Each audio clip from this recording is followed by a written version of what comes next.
siya gawin, kung wala kayong ruler na mahanap, pwede na ito. Diba ganito kayo mawak ng lapis.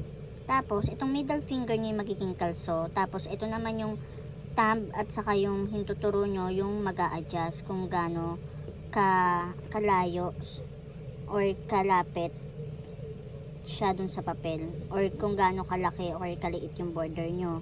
So, ganito lang yan. Mas madali kung mga matitigas, mas madali nyo siya malilinyahan. Pero, kung kailangan nyo naman mag-border katulad dito sa bond paper, ilagay nyo na lang siya sa matigas kasi yung middle finger, kaya niyang kalsuhin tong matigas. Itong maninipis na papel, hindi madali pag walang nakapatong, hindi siya nakapatong sa matigas. Ayan o, mahirap siya. Kaya, minsan pinapatong ko pa yan para doon ko pa lang siya malilinyahan.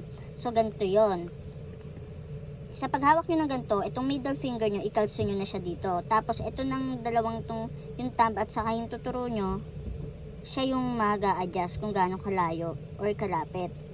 Katulad nito, kung ganito kalapit yung gusto nyo, itong middle finger, nandito siya sa may edge nung papel or karton. Tapos, ayan. Tapos, ganyan lang yan. Lilinyahan nyo lang yan. Diretso na yan. Kung gusto nyo na malayo, sa papel, ganyan, mga 1 inches, ganyan yun na lang siya. Tapos, andito pa rin yung middle finger, nakakalso pa rin yan dyan, para hindi gumalaw yung kamay nyo. Tapos, ayan. Straight yan. Tapos, kung sa bond paper nyo naman gagawin, dapat, nakapatong siya dyan sa matigas, para yun yung kakalso nyo. Tapos, ganyan, straight pa rin yan. Diba? Ganun lang. Madali lang yan. Ganyan lang din gagawin nyo. Ayan. Ayun lang. Thank you for watching. Bye!